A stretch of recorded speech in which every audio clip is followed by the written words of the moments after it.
آپ کے اوپر قاتلانہ حملہ وزیرآباد میں ہوا ہے، تب سے ہمیں اس بات پہ شک ہے کہ ان کی انویسٹیگیشن جو ہے وہ صحیح طریقے سے نہیں کی جا رہی، اور صحیح طریقے سے نہ کرنے کی وجہ ہے کہ ہم اس بات پہ پکے ہیں کہ اس کے اندر رانا ثناءاللہ، اس کے اندر شہباز شریف شامل ہیں، اور اس وجہ سے یہ انویسٹیگیشن نہیں ہونے دے رہے۔ جب انویسٹیگیشن شروع کی گئی تو درمیان انویسٹیگیشن کے 4 افسران ایسے جن لوگوں جو انویسٹیگیشن میں شامل تھے، پتہ چلا کہ وہ ان پہ دباؤ پر ڈالا گیا اور انہوں نے سارا ہمارا ایویڈنس خرد برد کرنا شروع کر دیا۔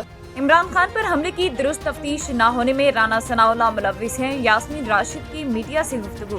یاسمین راشد نے کہا، عمران خان پر قاتلانہ حملے کی تحقیقات صحیح نہیں ہو رہی کیونکہ شہباز شریف، رانا ثناءاللہ تحقیقات نہیں ہونے دے رہے۔ قاتلانہ حملے کے شواہد کو ضائع کرنے کی کوشش کی گئی۔